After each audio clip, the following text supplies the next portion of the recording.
What's going on, everybody? Welcome to the weight loss, fat loss strategy plan cut video, whatever. I don't really know what it's going to be called, but this is what I'm planning to do in order to lose a shitload of weight. Now, if you guys have seen my goals of 2021 video, you'll know that this year I wanted to lose at least 50 pounds with the ultimate goal of losing 80 plus pounds, which is a lot of weight. You think you know what 80 pounds is like, but to be honest, it's kind of unfathomable. Like, to lose 80 pounds, like, some people won't have to do that in their entire life, let alone like at once. And I'm using air quotes around at once because, well, I've got kind of a strategy, different strategies that I'm going to be using throughout the duration of this cut. So, without further ado, this is the board. I apologize for the bushwhack setup here. We are on a shoestring budget, so we can't even afford a real dry erase board. Maybe one day, though. Hopefully you guys can see this. And if you can't, I'll probably try to zoom in a little bit just so this is a bit more clear. But let's just jump right into it. So we have our strategy. We don't want to just do it because I have just sort of winged it and slashed a shitload of calories and ate like nothing. And it caused me to lose a lot of weight, but then I also gained a lot of it back. So we're going to be thinking about this just a little bit this go around, and hopefully it'll stick, because it's not enough to lose the weight. We're trying to keep it off in the future. And to do that, we're going to need to build certain habits and understand certain things. So I've divided my cut up into 3 distinct phases. All right, so I want to break it down by phase, and I'll explain what my thought process is and like what the whole plan behind all of this is, like just going through it in general. So phase 1 is a pretty straightforward phase. We're doing a straight deficit. And all of that means is that there are no refeeds, there's no weeks on, weeks off. It's just straight up, I'm slashing calories, and we're just gonna eat that by the week. And the reason, I'm gonna step over here. The reason we wanna do a straight deficit in phase 1 is twofold. Number 1, it's good for motivation. You know, quick weight loss keeps people motivated a lot during the beginning of a giant fat loss phase. So, you know, that's why some people say that you should crash diet for the first 2 weeks, because you'll lose a dramatic amount of weight and then, you know, your motivation will be high. Now, I'm not going to do that. We're not going to go crazy, but my thought process is, well, if I fancy it up too much in the beginning, my progress starts to slow. I'm going to get kind of frustrated with the lack of progress, especially because I'm so large and uncomfortable right now. So a straight deficit in the first phase is probably going to help with motivation. Number 2 is, because we're at the beginning of the cut in phase 1, there's no diet fatigue. So I don't need to implement strategies in order to like keep myself chugging along. You know, we're in week 1, we're not in week 25. You know what I'm saying? So that is why we're doing the straight deficit. The goal is to lose 1.5 to 1% of your body weight per week. Now, usually I wouldn't go above 1%, but because I'm so big, I can actually get away with higher deficits and still have positive outcomes for lean body mass retention, which is another really crucial part of this cut, is to maintain as much lean body mass as I physically can. But in the beginning of cuts, even in general, most people can probably lose about 1.5% and be okay. It just depends on how big you are and how lean you are, and I'm definitely within my range. Keep in mind that even at 1% of body weight per week, that's still about 2.5 pounds a week. This phase is going to last 10 to 12 weeks. 10 to 12 weeks is kind of the sweet spot when it comes to cutting. After about 12 weeks, motivation starts to take a dip. adherence starts to take a dip. And if you push 16 and beyond, you're risking like hormonal stuff. Now, I've probably already fucked my hormones beyond imagination, but we don't want to make things harder than they have to be. So if you rationalize, well, I'm only going to be doing this for 90 days, then it doesn't seem so bad instead of the totality of what I'm going to have to do, which we'll get to later. And the last little part is 6,000 steps a day. That can be done in the form of less cardio on a treadmill, but it's just, something to help keep my energy turnover high and just a cool goal to shoot for in terms of cardio-esque type goals. This is a really, really easily trackable goal as well. Whatever your step counter is, whether it's accurate or whether it's not, like as long as you're consistent with those numbers and see them over time, you're still a good metric to go by. So, all right. So each phase, as you can see, is going to be separated by a 5 to 6 week maintenance. Now, the purpose of this maintenance is the same reason why these phases are only about 10 to 12 weeks long. The reason we have 5 to 6 week maintenance phases here is because according to the RP Diet book and by multiple natural bodybuilding coaches also say this, that you should follow every single one of your fat loss phases with a period at maintenance just to give your body some time to readjust, coming out of a deficit and sort of being at normal, to get NEAT back, to get hormones kind of regulated again. It's just good for your body to not spend so much time in a deficit. And it's advised that the deficit be at least 50% of what the cutting phase was. It's a good thing to shoot for. It kind of gives that extra motivation also. It's like, I can do this for 90 days because then I get 6 weeks of being at maintenance before I start again.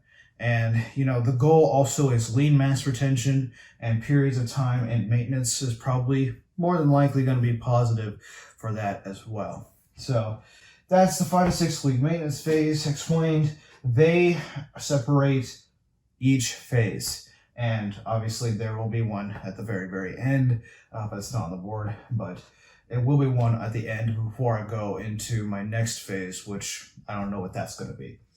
So we're going to move on to phase 2 here. Phase 2 is where we start implementing certain dieting strategies. Now, the reason for this dieting strategy is twofold. Number one is we are going to be at least 15 and at most 18 weeks into the cut at this point. And even though we are coming out of a maintenance phase, diet fatigue is definitely going to start setting in. We're going to be kind of bummed that we have to go from actively maintaining to actually in a deficit now again. So what I decided to do is we are going to incorporate high and low days.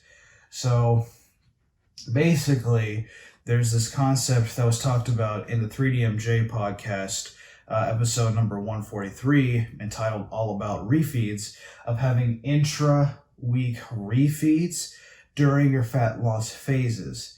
This strategy is actually really good for obese people, such as myself, because obese people, think about it like this. We only know 2 modes of eating, really. Unencumbered, uninhibited overindulgence, and when we try to lose weight at least, severe restriction. These 2 things are not going to be how we're going to be eating for the rest of our lives. We need to eat like normal people. And in order to find what normal actually means for us, we need to experience periods at maintenance, or at least close to maintenance, more and more and more, to understand what it feels like, understand what those portions of food is like, understand how we feel consuming them. Because, like I said, 2 modes of eating are all we've ever known. And especially for me, because I was eating like 7,000 calories a day over here, and over here I was having sub 2,000 days as a 200 plus pound, 30% body fat male. It was just not a situation that I wanted to be in. And this is what resulted in this huge backslide. So after our straight deficit easy part, after our first taste of maintenance, we're going to go into phase 2, and we're going to incorporate high days and low days. The low days will probably be what a regular deficit day would be, maybe just a little bit more so that we can put those extra calories that we've taken off those days onto our high days. I'm thinking probably 5 low days, 2 high days, just so maybe I could take either the weekend off, or if there are specific days that I want off, I can take those off. But I've left myself an option to have an extra high day with a low day taken away. So is some flexibility there. However, the more low days you take, the lower calories those low days are going to be, because the high days are going to have those calories spread out, or the less high those high days are. You might want to be strategic about this, maybe to put your high days around your hardest training sessions, whatever. So we're going to cross that bridge when we come to it, but this is a very, very important thing. I want to experiment with this and see how it actually works. I think it'll be beneficial to teach myself how to eat like a normal person. The other reason we are doing it like this is because we are slowing our rate of weight loss down to more realistically, probably about 0.8% of body weight per week.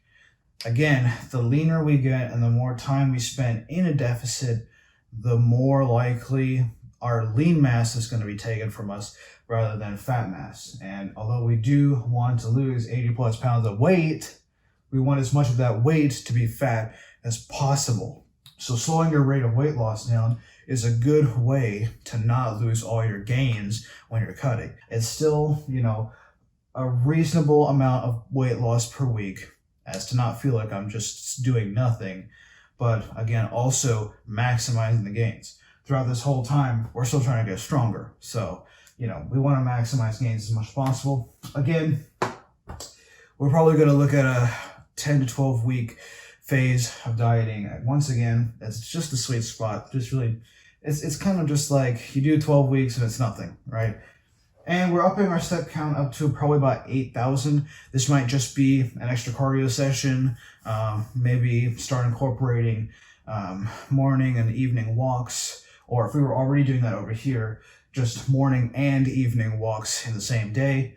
It's simple stuff, really. We just want to start moving more. Again, we're going to see reductions in NEAT and reductions in total daily energy expenditure as we lose size anyway, because we have less mass. So in order to kind of try to make up for that, we'll just increase the steps every day. We don't have to do anything crazy, no HIIT, just regular stuff. And again, 5 to 6 week maintenance phase separates it.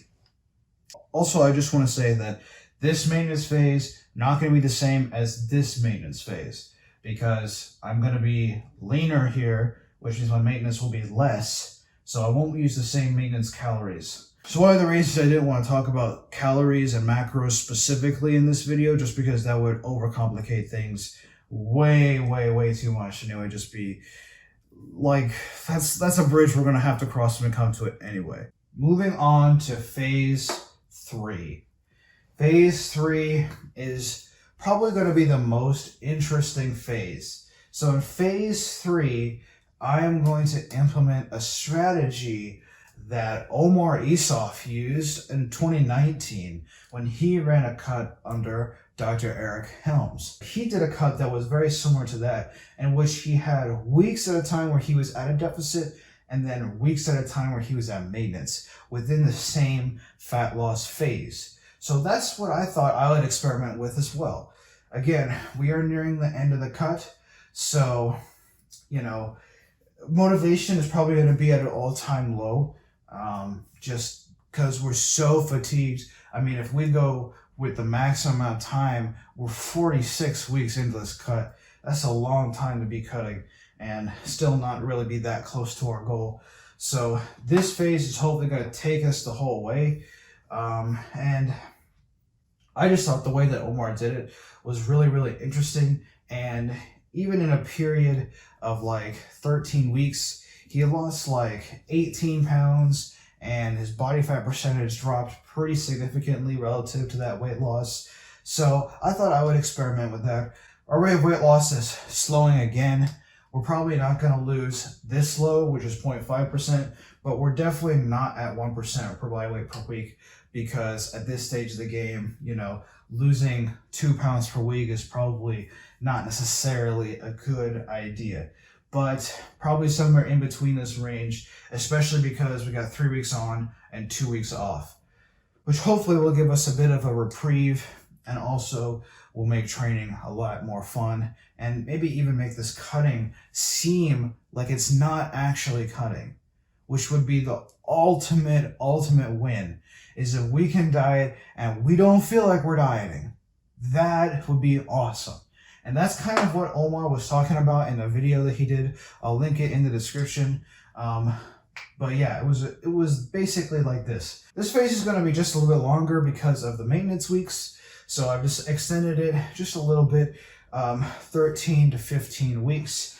And we're going to up our step count once again to keep trying to hold on to our total daily energy expenditure to 10,000 plus per day. Now, honestly, looking at this, that might be a little too much, but as long as we're right there, that could be just an extra cardio session. So if we were doing 3, we would be doing 4. Maybe in this one, we're probably doing 5 to 6. This is kind of the least important metric here. Again, this could just be an extra cardio session or 2. And yeah, that is the fat loss phase. If we were to take the maximum amount of time, this would take 55 weeks. 55 weeks to lose 80 plus pounds. It's an endeavor, that is for sure. Now, it might take less than that.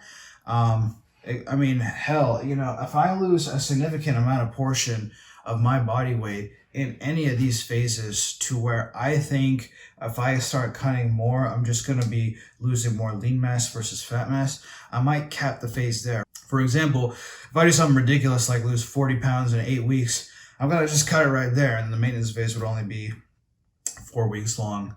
But that would be absolutely ridiculous, and it's not going to happen. Anyway, that is it. That is the fat loss phase. I'll probably be doing weekly update videos, starting with a week 0 update, just to talk about my specific macros and calories and maintenance stuff, and figuring out those and adjusting those over time. But yeah, I'll be documenting this. I really hope this works. I've tried a lot of stuff in my attempt to lose weight, and a lot of it has been very unhealthy and has resulted in the worst relationship with food I've ever had, the worst body dysmorphia that I've ever had, and just in general depression, anxiety, feelings of complete inadequacy and failure, you know, the whole 9 yards. So I'm hoping that thinking about it, having a strategy, you know, applying some thought, some intellectualism to it might make it stick. And yeah, we'll actually lose some weight and not be a fat tub of lard anymore. So, hope you guys enjoyed this video. I know it was probably really long, but yeah, I'm going to be documenting this journey, so stick around and watch me go through it, I guess, if you want to see some guy suffer for 55 weeks. All right, thanks, guys.